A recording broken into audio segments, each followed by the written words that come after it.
دعني لأبو رسول ربي وحين أجابته سرت لجميلة ليبكي القوم يرجوني أواما بعباسات معاملة جميلة بأحمد أريتكي خير لمالي وعيشت وسرت عندكم جميلة أحبك منذ ما خلق لي أرضي محمد وسماواتي لجميلة بذكر محمد أهل وتعالو مقام ثم مكان تالي جميلة ويتصل لفؤاد متى أصلي على أبكاري على من جاء والدنيا جميلة يا رب أصلي على مقامي متى سكونا نعمة لجميلة متى سكونا نعمة لجميلة قالي كيزي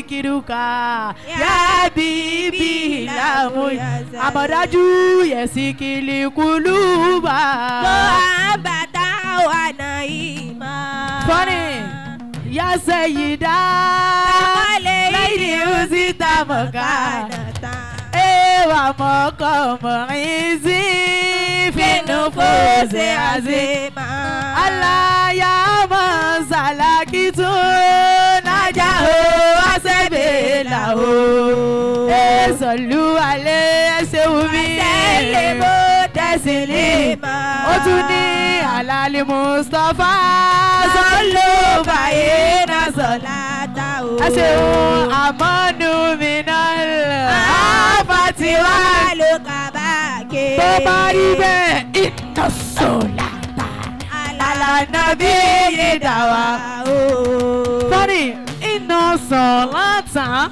على النبي دعواه إن الصلاة على النبي دعواه إن الصلاة على النبي دعواه إن الصلاة هيا على النبي دعواه تشفي الجراح لما يكون سكيما قد قال ربك بكتاب وعينا صلوا عليه وسلموا تسليما أتبعوا صلوا عليه وسلموا يا من يا ربك محمد بكماله وجلاله ودمله وكساله يا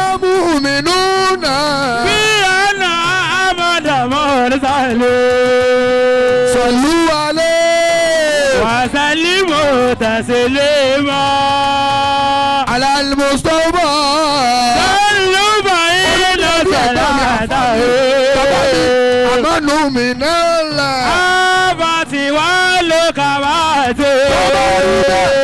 إن الصلاة على النبي دوام إن الصلاة على النبي دوام إن الصلاة على النبي دوام إن الصلاة على النبي دوام إن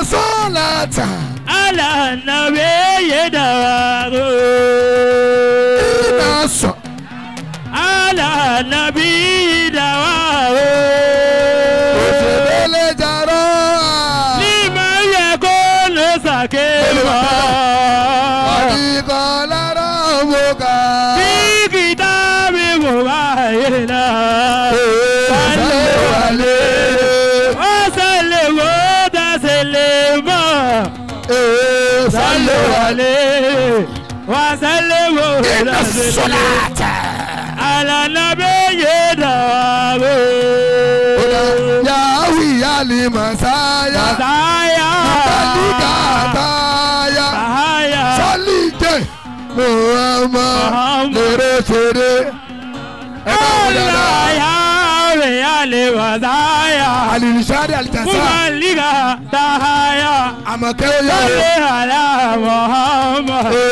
Erosere wale adaya. Feobe ta. Tabana. Salemo wala. Tana. Tana lobe obe ta. Amona.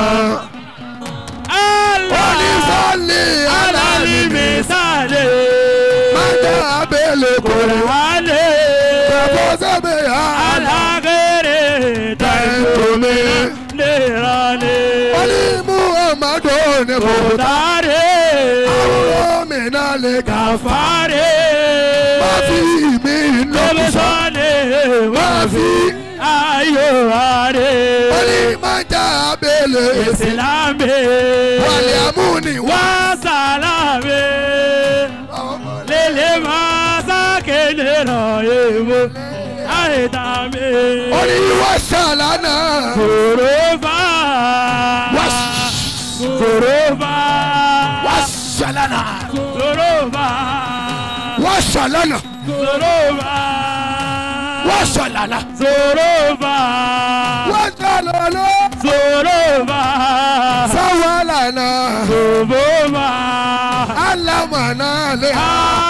Baba Ibi tí mo Akimade oya ibi tí mo bá bára mi òdòpẹ́ Ramaniya yáyé má gbé mi ògo. Ẹdú.